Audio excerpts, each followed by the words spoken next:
خاندانوں کے اندر کچھ شریر لوگ ہوتے ہیں جو چھوٹی بات کو بڑا کر کے زوجین کے سامنے الگ الگ پیش کر دیتے ہیں. تو طبائع کے اختلاف کی وجہ سے، طبی تفاوت کی وجہ سے کوئی اختلاف ہو سکتا ہے، لیکن اس کو اچھال کے بڑا کر کے دونوں کی نظر میں، تو یہ ایسی بدکاری ہوتی ہے جو مختلف خاندانوں کے اندر مختلف طبائع کے لوگوں کا مزاج ہوتا ہے. تو ایسے لوگوں سے اپنے آپ کو محتاط رکھنے کی ضرورت ہوتی ہے. اور اگر وہ شوہر کے خاندان سے تعلق رکھنے والا فرد ہے تو اس کو بیوی کو بتا دینا چاہیے کہ یہ ہمارا اس کے رشتے کا احترام موجود ہے، لیکن ہم نے اس سے رہنا محتاط ہے. اور اگر وہ بیوی کے خاندان کا فرد ہے تو بیوی شوہر کو بتا دے کہ یہ صاحب معزز تو بہت ہیں ہمارے خاندان میں، لیکن ماشاءاللہ شریر بھی بہت ہیں. ان کی مثال اس مکھی کی طرح ہے جو سارے بدن کو چھوڑ کے زخم کی جگہ پہ بیٹھتی ہے. کچھ لوگوں کی مثال ایسی ہوتی ہے، اچھائیاں چھوڑ دیں گے اور وہ وہاں بیٹھیں گے اور وہاں سے جو ہے وہ گندگی لے کے پھر اس کو پھیلائیں گے. لیکن آپ نے شہد کی مکھی کا مزاج بھی دیکھا ہوگا کہ وہ کڑوے رس چوس کے اس کو بھی شہد بنا ڈالتی ہے. تو اس طرح کے لوگ عمومی طور پہ جو ہے وہ خاندانوں کو توڑ دیتے ہیں اور دو لوگوں کے درمیان فساد اور شر کا ذریعہ بنتے ہیں. یہ انسانی وجود کے اندر شیطان کے نمائندے ہوتے ہیں. اپنی ازدواجی زندگی کو، اپنی گھریلو زندگی کو بچانے کے لیے خاندانوں کے اندر اگر کوئی شریر طبع کا شخص ہو، کوئی بخسیس النفس شخص ہو، کوئی خبیث الفطرت شخص ہو، تو اس سے جو ہے وہ اپنے آپ کو محتاط رکھنے کی ضرورت ہوتی ہے، کیونکہ یہ طلاق کا سبب ہوتا ہے. طلاق کا ایک سبب والدین کی بے جا مداخلت بھی ہوتی ہے. والدین کی ذمہ داریوں میں شامل ہے کہ اگر کوئی اختلاف پیدا ہو جائے تو ان کو پاٹنے کی کوشش کریں. لیکن بعض اوقات میاں بیوی کے اختلاف اس نوعیت کے نہیں ہوتے کہ اس میں دخل اندازی کی جائے. کچھ لڑائیاں پیار کی بھی ہوتی ہیں، کچھ الجھاؤ محبت کے بھی ہوتے ہیں، ایک دوسرے کو نظر انداز کرنے کا گلہ ہوتا ہے. تو یہ وہ باتیں نہیں ہوتی کہ جس کو آپ پرے پنچایت کا موضوع بنائیں اور جس کو آپ جو ہے وہ بحث کے عنوان دیں اور پھر اس پر جو ہے وہ آپ جو ہے وہ اپنا بڑا ہونا ثابت کریں کہ ہم بڑے ہیں اور یہ کیس ہمارے سامنے لاؤ. نہیں، بلکہ یہ پیار کی لڑائی ہے. اس کے اندر بھی حسن ہے، روٹ کے من جانے کے اندر بھی ایک جمال ہوتا ہے، ایک حسن ہوتا ہے. اور میاں بیوی کا چونکہ رشتہ پیار کا ہوتا ہے تو اس میں یہ چھوٹی بڑی باتیں ہوتی رہتی ہیں.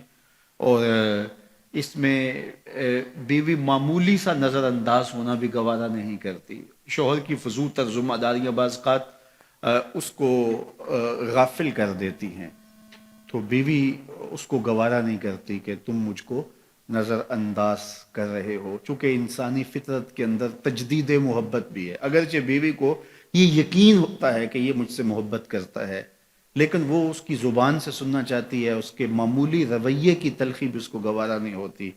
تو یہ ایک فطرت انسانی ہے اور مرد کو یہ سمجھنا چاہیے کہ عورت سے جو ہے وہ اس کا اظہار کرتا رہے. وہ کیا کسی نے کہا تھا نا کہ محبت میں عجب تکرار کی خو ہے، محبت میں عجب تکرار کی خو ہے، کہو نہ کہ مجھے تم سے محبت ہے. تو یہ فطرت ہے، یہ تقاضا ہے انسان کا کہ وہ اس کا اظہار کرے. تو بعض کا بندہ کہتا ہے کہ میں ٹوٹ کے چاہتا ہوں، میں دل دماغ سے روح سے چاہتا ہوں، تو مجھے کیوں بار بار کہنے کی ضرورت ہے. تو یہ چیز بیوی کے لیے تلخی کا سبب ہوتی ہے کہ یہ مجھ سے محبت کا اظہار نہیں کر رہا. تو اس طرح تناؤ پیدا ہو جاتا ہے. تو یہ تو تناؤ محبت کا ہے.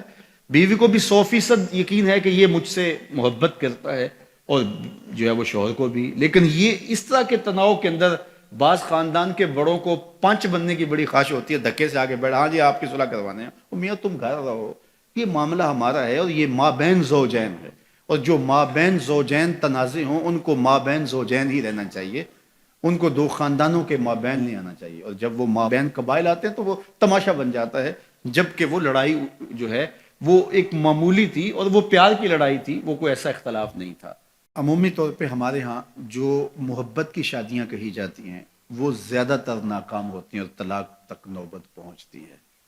اس کا سبب کیا کہ کچی عمر کے بچے اپنے جذبات سے فیصلہ کرتے ہیں اور ان کی نظر کے اندر صرف ایک دو چیز دیکھنے کی ہوتی ہے جس سے وہ فیصلہ کرتے ہیں، لیکن کہنہ مشق اور گرم سرد چشیدہ والدین اس بات کو جانتے ہیں کہ ہماری اولاد کی ترجیحات کیا ہیں اور جو ہے وہ ازدواجی زندگی کیسے خوبصورت گزرتی ہے۔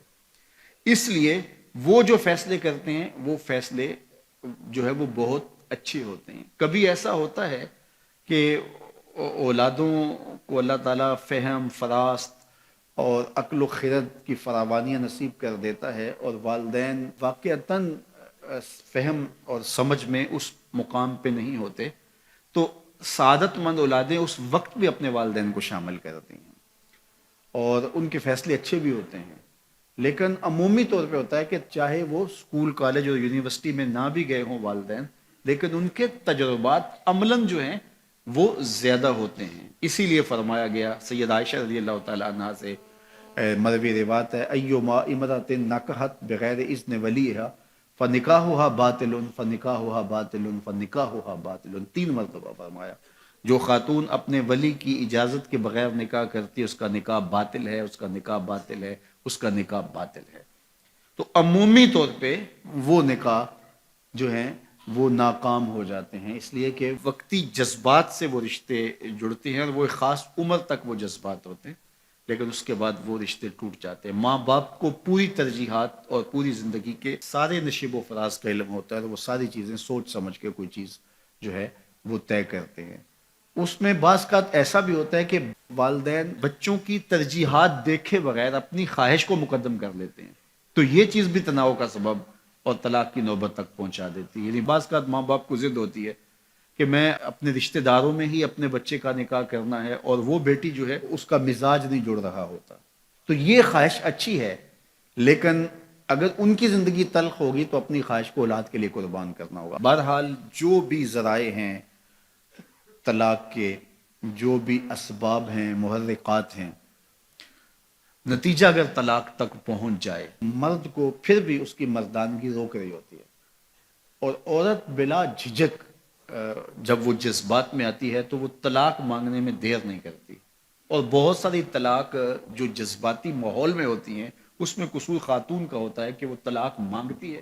تو عورت کو کبھی بھی طلاق نہیں مانگنی چاہیے، ہاں اگر واقعتاً اس کا استحقاق بنتا ہے، وہاں زندگی گزارنا مشکل ہو گیا ہے، تو وہ عدالت میں رجوع کر کے خلا لے سکتی ہے۔ لیکن یہ عورتیں جو ڈٹ جاتی ہیں کہ ٹھیک ہے مجھے بھی فارغ کرو، میں ایک لمحہ اس گھر نہیں رہنا چاہتی، یہ گھر میرے لیے جہنم ہے، اور یہ اس کی بہنوں کے سامنے، اس کے بھائیوں کے سامنے، اس کے خاندان والوں کے سامنے اس کو یوں للکار رہی ہوتی ہے، تو پھر وہ طلاق دے دیتا ہے۔ اور بعض کا وجہ نہیں ہوتی کہ وقتی تناؤ ہوتا ہے۔ تو حضرت امام ابو داود نے حضور کا یہ فرمان لکھا ہے کہ آقا کریم نے فرمایا کہ جو خاتون بغیر عذر کے اپنے شوہر سے طلاق مانگتی ہے وہ جنت کی خوشبو بھی نہیں پائے گی، اور جنت کی خوشبو 500 سال کی مسافت سے آنا شروع ہو جائے گی۔ تو جو بغیر عذر کے اپنے شوہر سے طلاق مانگتی ہے، تو یہ بات ذہن میں رکھیے گا کہ عورت نہیں چاہتی کہ یہ اس کے وقتی جذبات ہوتے ہیں، وہ یہی چاہتی ہے کہ میں سرخ جوڑے میں اس گھر میں آئی ہوں تو سفید کفن میں واپس لوٹوں اس گھر میں، اور عورت کی آرزو ہوتی ہے کہ میرا شوہر جو ہے وہ مجھ کو جو ہے وہ خود اپنے ہاتھوں سے جو ہے وہ لاحد میں اتارے۔ میرے حضور صلی اللہ علیہ وسلم نے عورت کے اس جذبات کا لحاظ کرتے ہوئے ایک دن سیدہ عائشہ سے کہا کہ عائشہ اگر تو انتقال کر جائے میں تجھے خود کفن دوں، خود لاحد میں اتاروں۔ تو حضرت عائشہ رضی اللہ تعالیٰ عنہ کی چشمان اقدس سے آنسو آ گئے کہ یہ اگر ہو تو میرے لیے اس سے بڑا کیا احساس ہے کہ میرا شوہر میرا خود جنازہ پڑھے اور خود مجھے کفن دے اور خود مجھے لاحد میں اتارے۔ تو گھر ٹوٹنے سے بچیں، اور میاں بیوی کا جس طرح یہ دنیا میں رشتہ ہے تو یہ رشتہ آخرت میں بھی قائم رہے گا، اور جب خاتون جنت میں جائے گی تو یہ جو ہے وہ ان حوروں کی جو مرد کو جنت میں عطا کی جائیں گی، یہ ان کی سردار ہوگی، اور اس کا حسن و جمال ان سے فراواں ہوگا، اور اللہ تعالیٰ اس کو وہاں جو عزتیں دے گا، چونکہ وہ دار الجزا ہے، دار العمل تو ہے نہیں ہے، تو وہ دیدنی ہوں گی۔ جنت میں جائے گی تو یہ جو ہے وہ ان حوروں کی جو مرد کو جنت میں عطا کی جائیں گی، یہ ان کی سردار ہوگی، اور اس کا حسن و جمال ان سے فراواں ہوگا، اور اللہ تعالیٰ اس کو وہاں جو عزتیں دے گا، چونکہ وہ دار الجزا ہے، دار العمل تو ہے نہیں ہے، تو وہ دیدنی ہوں گی۔